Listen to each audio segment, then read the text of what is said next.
Of course, in the news also was the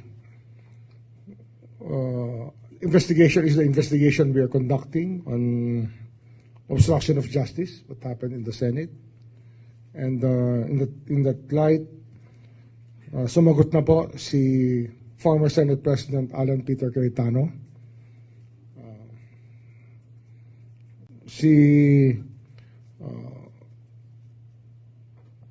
Mr. Aplaska asked for an extension, so we granted him an extension to file his counter affidavit. But surprisingly, one person has chosen to ignore the Ombudsman's order. That's Senator Robin Padilla. Maybe he will just adopt the arguments of the persons who are charged with him. That's the best he can do.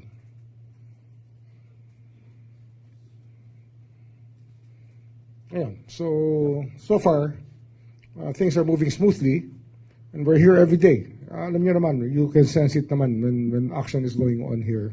And we're here every day to make decisions about the cases we have to file and the decisions we have to make regarding different intricacies of different cases.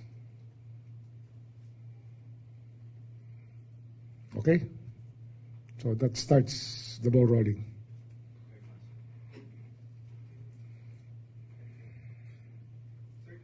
Before we go to other matters, we'll stick to what you already announced. So when you say si Senator Padilla ignored the... Well, he has not filed anything. He has not responded. He has not said anything about the cases that the summons given to him. And the deadline has passed for the three of them. Deadline has passed. I don't know. He chooses to ignore the ombudsman, then so be it. Okay. And that means for him, wala siyang side, di ba? I mean... Wala siyang defense. So can you resolve the obstruction complaint individually in the sense na one will go ahead of the other, or dapat tatlo sila? Well, they're given a chance to deny or to dispute or to reason out, but he can choose to waive everything.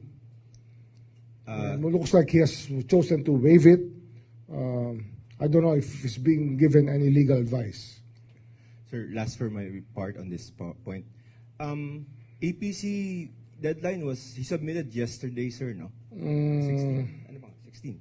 Yes, 17. Basta on time. He submitted on time. Yes. So, ibig sabihin, sir, nun, is that submitted for resolution, or do we have to wait for General Aplaska's? We will wait for General Aplaska. Before you declare. Which is ilang days po yung hiningi niya? 5? July 8 yung order sa kanya, 10 days, 18 for another 10 days. 23 ba?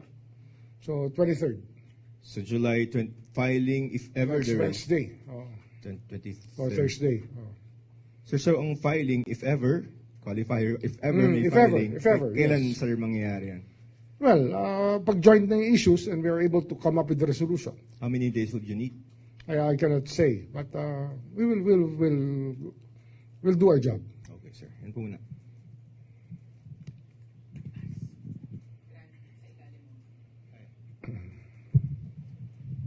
Sir, baka lang po may info rin kayo. Ano po yung gist or yung laman nung naging counter po ni Senator Alan Cayetano? I haven't read it. I do not micromanage the cases here.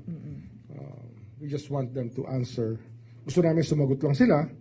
At hindi ko rin sila, hindi ko style na pilitin yung tao na, I trust everybody's legal skill and judgment in this office, unless proven otherwise, unless the trust is broken. But I trust the people here. Sir, what will happen po kung hindi na po makapag-submit si Senator Robin kapag nagpasa po yung deadline? Well, we will decide. The resolution will be done without this counter affidavit. Choice niya yan eh.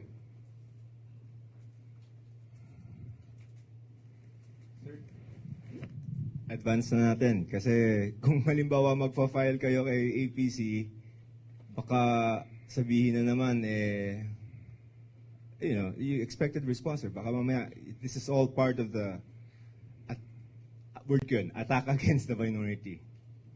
No such thing.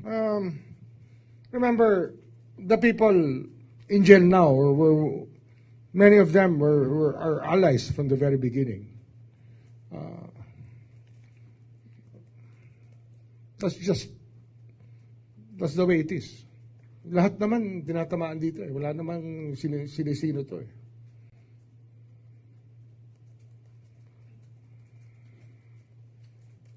Sir, going back lang dun sa mga contractor, you mentioned po yung kina Jojo Ang and other... Angeles, Garjola. Angeles and Garjola. Meron pa isa. I think Dong Gonzales cases will come out already. Meron na, no? Dong Sir, Gonzales, anong from Pampanga. May particular project po bang tinignan or in general view la them being as contractors? Conflict of interest. Section 3H of Republic Act 3019 is very clear on conflict of interest. It's just that for the longest time, people took it for granted that they do it because they can. But di na dapat pwede yan eh. Some legislators kasi, ang galing ako dyan eh, no? Look at it as an entitlement now. Yung panahon namin kasi hindi ganyan eh. Nung panahon namin, it was very simple. Your district gets 60 million in projects or 70 million in projects. Then you have 5 million soft for scholarships, 5 million for medical assistance. That's it. Ngayon kasi naging entitlement na. And there are rules that the government has set in the spending of public funds. Dapat yan sa paggastos ng salapi ng gobyerno, dapat mayroong mga patakaran tayong sinusunod. Ang example dyan, ang mga proyekto na dapat lumalatag sa infrastructure, karamihan yan, kadalasan, dapat yan dumaan yan sa RDC, Regional Development Council. Pinag-aaralan yan. Ginawa ko yan nung ako'y congressman. Hanggang ngayon, ginagawa pa yung project na na-propose ko noong 2007. It's 2026. I proposed the project in 2007. It's still being carried out up to now. Siguro may kulang pa yun na 4 na tulay at mga 3 kilometro pang kalye.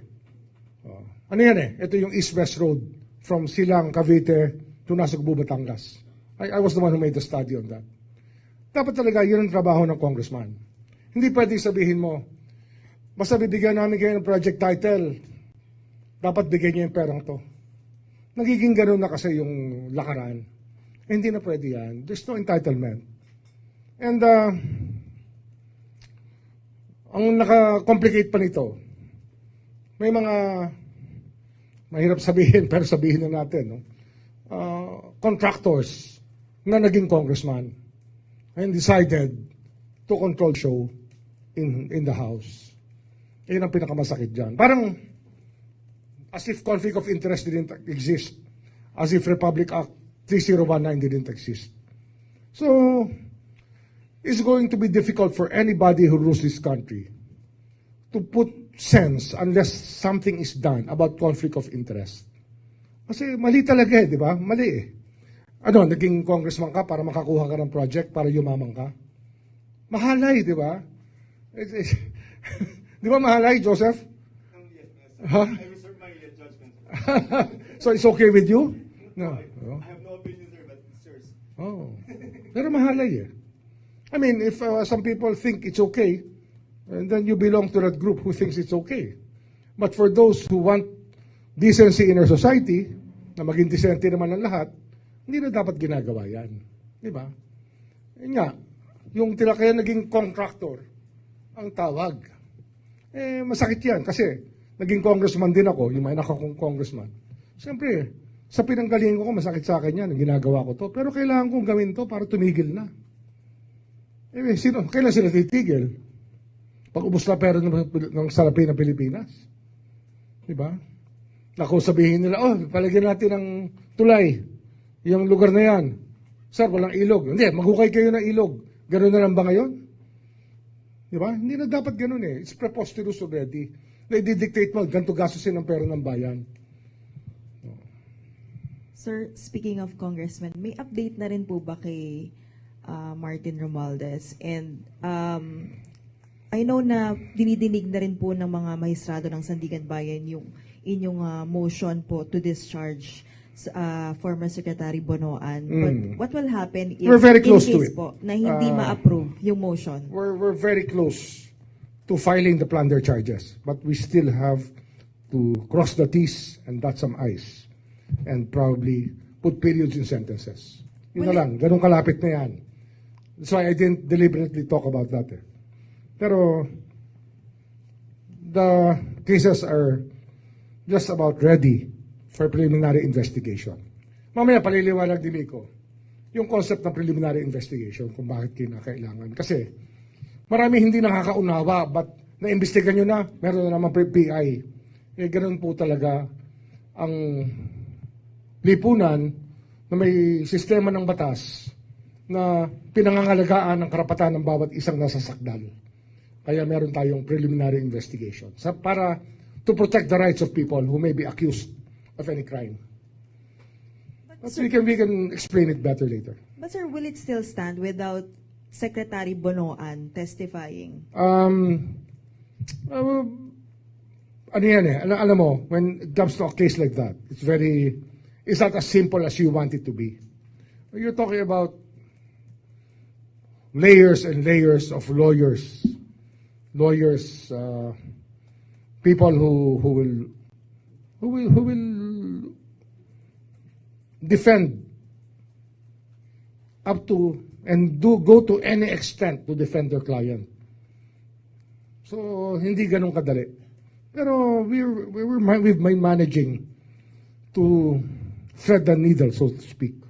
Kasi para ka dumadaan sa butas ng karayom, pag pinag-aaralan mo, yung taong marunong na at maraming pera at marurunong ang abogado. Sinasabi ko na, from the first day that I took office here, ang kalaban namin dito, the people who have the best lawyers money can buy. Yun ang kalaban namin dito. Kaya marami naiinip. Pero we go to work every day precisely because of that. Dapat deliberate, dapat merong kayong mga binabantayan na mga bagay para pag nabuo yung kaso at final ay hindi siya basta-bastang mawawasak ng Defense Council. Ano ito it's not easy. At siyempre, in our mind also, how the courts will accept what we do and what we file. And the record speaks for itself naman ang record ng Sandigan Bayan. That's why I'm asking everybody to watch our courts. Bantayan natin ang courts. Because kami, we're putting on our best face to put flesh into the cases. Sana, the courts will also do their part in dispensing justice in this country. Justisya ang pinag-uusapan dito.